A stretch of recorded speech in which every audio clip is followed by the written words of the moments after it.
Welcome to સૂર્યખંડ. આજે આપણે ઇંગ્લિશના paragraph જોશું જે અવારનવાર જેએનવી, સીઈટી અને સૈનિક સ્કૂલ એક્ઝામમાં પૂછાય છે.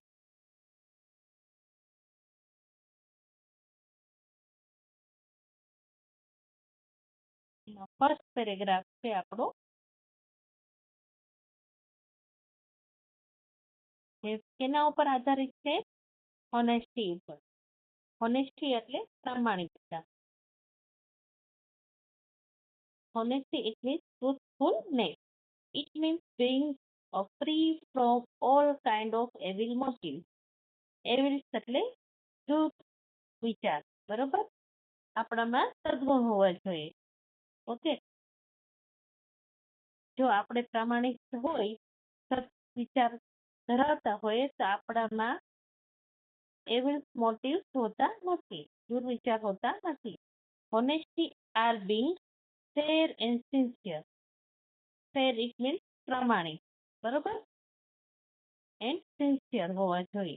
Not only in our dealing with others, but also being honest with ourselves. બીજા સાથે નહીં, પરંતુ આપણી સાથે પણ આપણે પ્રામાણિક હોવા જોઈએ. When a person is fair and sincere in his character and behavior, we say that he is a honest person. જો કોઈ પર્સન ફેર અને સિન્સિયર હોય, બરોબર, એના કેરેક્ટરથી અને એના બિહેવિયરથી, તો એ કેવો હોય છે? ઓનેસ્ટ પર્સન કહેવાય છે. And honest a person is respected by all. It means જે પર્સન ઓનેસ્ટ હોય છે બધા એને રિસ્પેક્ટ કરે છે, આદર આપે છે.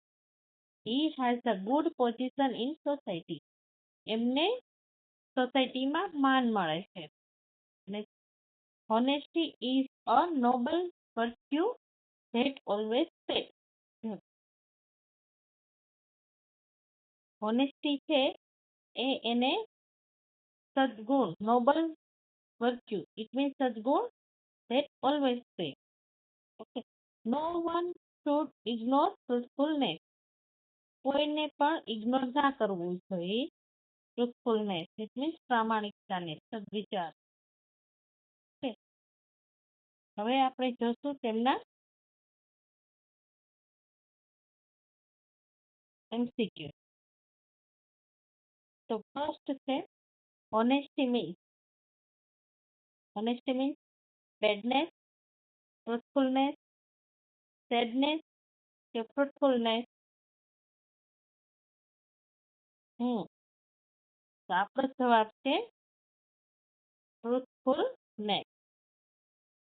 Second, honesty means being free from all kind of positive, good, great or evil. Yes, evil. દુર્વિચાર, free કહેવાય. An honest person is always hated, respected, ignored, insulted. Yes, respected by all. Honest is the opposite of honest એટલે પ્રામાણિક. તો એનું opposite શું થાય? dishonest. Sincere એટલે પ્રામાણિક. એ શું છે? is an adjective. ઓકે, ત્યારબાદ આપણે સેકન્ડ પેરેગ્રાફ જોશું જે 2023માં જેએનવીમાં પૂછાયેલો છે. Sometimes we get bored doing the same kind of job. એટલે કે આપણે ઘણીવાર એકનું એક કામ કરીએ છીએ તો આપણે બોર થઈ જાય છે. It reduce our efficiency એટલે ક્ષમતા. આપણે જે એકનું એક કામ કરીએ છીએ તે આપણે કેવું લાગે છે? બોર થાય છે અને આપણે એક કામ કરવાની ક્ષમતા, કેપેસિટી છે ઘટી છે. So we should have some entertainment to refresh ourselves. એટલા માટે કે આપણે વચ્ચે વચ્ચે બ્રેક લેવો જોઈએ અને આપણે રિફ્રેશ થવું જોઈએ, ફ્રેશ થવું જોઈએ, બરોબર? જેમ કે આપણે જ્યારે સ્કૂલમાં જઈએ છીએ તો આપણને શું આપે છે? રિફ્રેશમેન્ટ માટે બ્રેક આપે છે. તો સેમ આપણે કોઈ પણ વર્ક કરીએ છીએ તો એને થોડીક વાર માટે બ્રેક લેવો જોઈએ, એટલે આપણે રિફ્રેશ થઈ જાય. Then we can resume our work with the same efficiency and enthusiasm. Resume એટલે ફરી પુનરાવર્તન કરવું અને એફિશિયન્સી એટલે ક્ષમતા and enthusiasm એટલે પ્રોત્સાહન, ઉત્સાહિત આપણે જે થાય છે એને enthusiasm કહેવાય છે. એટલે કોઈ પણ કામને ફરીથી આપણે બ્રેક લઈ અને પછી કરીએ છીએ તો આપણે સેમ કેપેસિટી મળી જાય છે અને આપણે એ કામ કરવા માટેની ઉત્સાહ જાગૃત થાય છે. Tensions and worries are enemy of our health. Tension છે કે કોઈ પણ ચિંતા હોય એ આપણો એનિમી છે આપણા હેલ્થ માટે. Laughter is the best medicine to get rid of unwanted tension of worry. Laughing જે હસવું જે જીવનમાં છે એ જરૂરી છે, એ આપણું જે ચિંતા છે એ આપણને મુક્ત કરી આપે છે. We can also visit a park, museum and sanctuaries etc. to remove our tension. આપણે કોઈ પણ સારી જગ્યા જેમ કે પાર્ક છે, મ્યુઝિયમ છે, સેન્ચ્યુરી છે ત્યાં જવું જોઈએ, એટલે એનાથી આપણે ટેન્શન છે એ દૂર થાય છે. કારણ કે ત્યાં આપણે નેચરને જોઈએ છીએ, પશુ પ્રાણીઓને જોઈએ છે, કોઈ નવી નવી વસ્તુઓ શીખીએ છીએ, જાણવા મળે છે એટલા માટે. Physical exercise is also important as playing game. એટલે આપણે જે રમીએ છીએ કે કોઈ પણ એક્સરસાઇઝ કરીએ છીએ, બરોબર, તો એ ઇમ્પોર્ટન્ટ છે.